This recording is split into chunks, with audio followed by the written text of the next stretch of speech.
So these are going to be part of department climate workshops that are part of our efforts to improve the climate for women and members of other historically excluded groups in STEM. So interactive theater sketches like the one you'll see today are meant to catch audience members off guard and focus their attention on dynamics that are easily ignored or overlooked in everyday life. So after the sketch is performed, we invite participants, and so in this case, you guys, to reflect on what you've observed and ask our performers in character about what they've experienced, their motivations, or whatever else comes to mind. So here is the Tiger-Lilly Collective.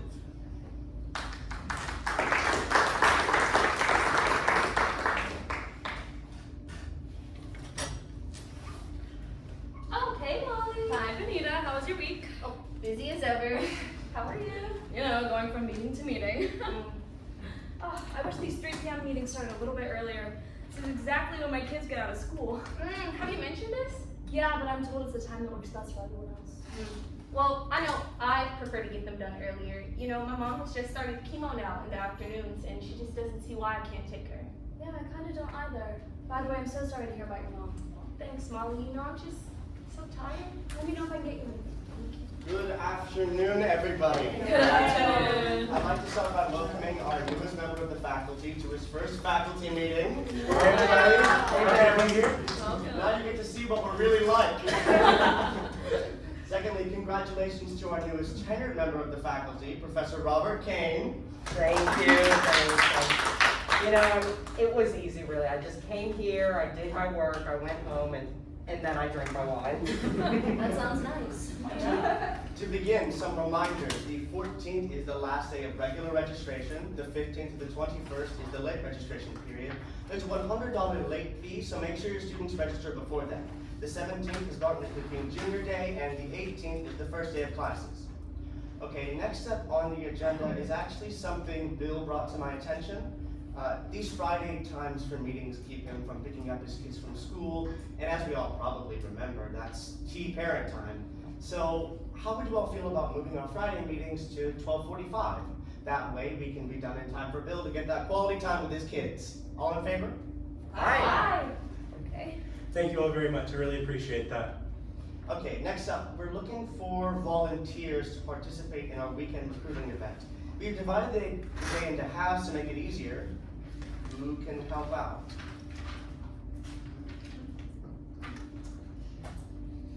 Molly, you are great with high school students. Do you think you could do the morning slot? I'm sure we can get you out of there by 12. Well, I did the event last year too, so sure. As long as I can be out by 12. I'm sure we can get someone to come in by then. In fact, the school is East High, so it would be a great opportunity to attract some students of color. Benita, I'm hoping you can do the afternoon time. It would be great to show that we're a diverse department and the kids could spend the whole day with women. Oh, actually, afternoons are pretty tight for me right now. Well, we keep saying we want a more diverse department, and I really think that you're the best spokesperson to do that. All right, I can do a few hours. I do think that there's a problem when the university as a whole has 55% students of color and only 7% of them earn STEM degrees. But I don't think that it's as easy to solve as just me and Molly Thank doing all you the so much for making time, though. It's going to be great, and remember, it counts as service to the department in your dossier. Okay, next up, we need to elect someone to be our library rep. Oh, I'd be happy to do that. Oh, you shouldn't do any research for your, you shouldn't do any committee work for your first 3 years. We want you to focus on research. Well, that's interesting. No one told me that. Well, I nominate Susan. You were great on the graduate council. Well, I have also been library rep. I think it was 5 years ago. That would be great if you could do that again. All in favor? Aye. Thank you, Susan. Thank you, Susan. You're welcome. Okay, next up, the schedule for the fall. We've been talking for years about diversifying our curriculum, and it seems like everybody agrees that it would be great to offer a course in inclusive engineering and design. Benita, I know it's not your exact area, but I'm hoping you can create this course for the fall. Well, as you all know, I am a big advocate for adding this course. But that's a new prep for me in addition to the ones that I'm already doing, and that's actually more of Robert's area. Well, the problem is with me on sabbatical next semester, Robert's teaching all my upper level courses, and Molly already handles the intro program. Oh, okay. actually taught your courses before. You did so if such I- a good job with all your new courses this semester. Don't think I didn't notice how innovative your syllabi are. I think it's going to be great. Well, let's hope so.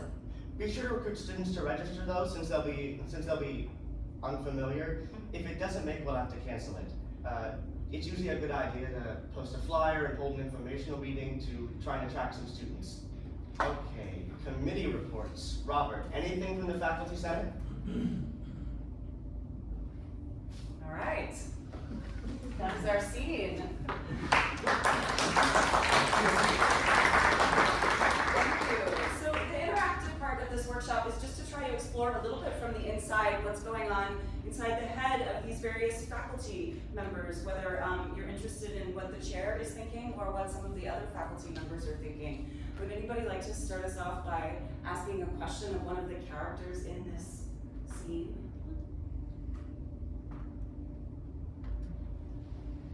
Feruza? So I noticed a period of silence, an awkward pause.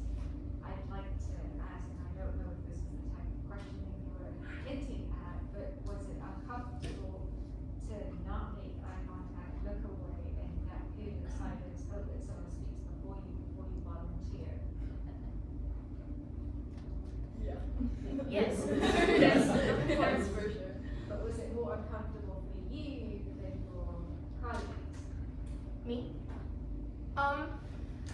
Yes, sometimes I do wait a little to see if other members will volunteer because, you know, you don't want to take on all the workload yourself, but then sometimes you do feel like it is your job to step forward, and then too, as a new committee member, I'm trying to get my service hours in, so I do volunteer more. So, but yes, it is kind of awkward, that waiting period to see who will volunteer. Yeah. My question is, how did Molly feel when you had made a suggestion that was not carried out, and then when a male colleague made the same suggestion, it was carried out? Yeah, that was hard for me to just kind of experience. It felt like my voice wasn't being heard. And when even with someone new, like it's been an issue for me for a while now, so someone new just comes in and all of a sudden the problem is fixed. And it's been something that I've been trying to fix for a while now. We could ask the chair, why did you listen when Bill came to you with that suggestion, even though you didn't when Molly did? Well, it had been a significant amount of time, and several other people had come to me about changing the Friday times for meetings. So it wasn't just Bill that had talked to me about it, and this seemed like a general consensus at this point that it would be a good idea to change the times. But then why did you only acknowledge Bill as bringing up the idea? That was my next question. I don't think it was Bill. I think it was by chance that the last person to ask me was Bill. And at that point, who am I to ignore that?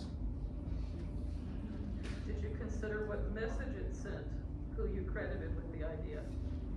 No, I did not. Will you in the future?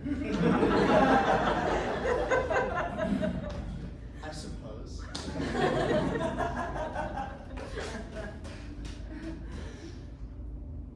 So, Sarah, Yes. so you were really quick to share advice to your new colleague about not doing a service, but you didn't seem to share that same advice with Benita and your other women colleagues. So why were you so quick to share that advice with some colleagues but not others? Right. Well, I'm actually Bill's specific mentor, so I feel like it's my job to protect him very specifically. And I was surprised to find out that their mentors did not actually tell them the same thing, but I'm not sure why they didn't.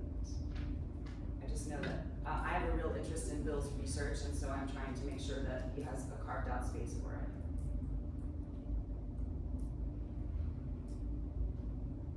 So obviously part of what we're dealing with here is implicit bias, right? Is that the chair doesn't realize what he's doing, and a lot of the other people don't realize what they're doing as well. Do you have any suggestions for the chair as to how he might avoid in the future overloading the women on his faculty with service commitments?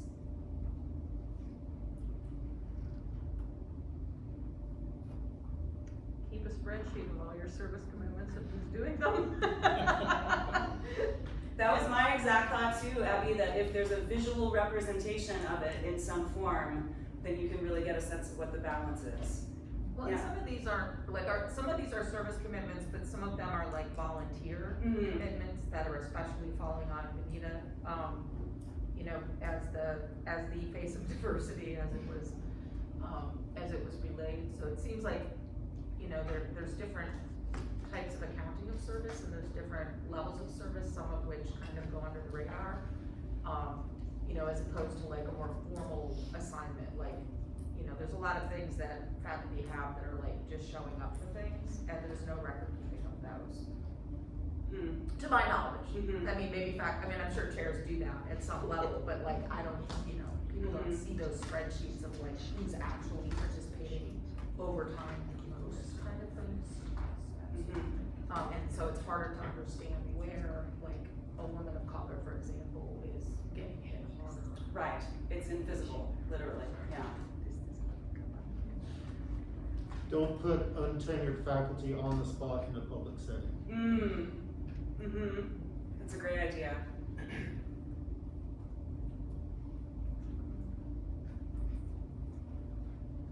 Any other questions for any of our characters?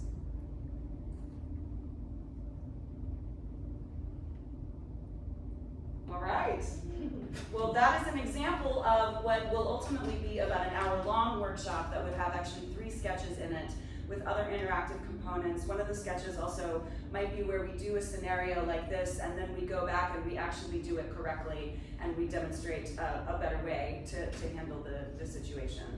And that's the Tiger-Lilly Collective.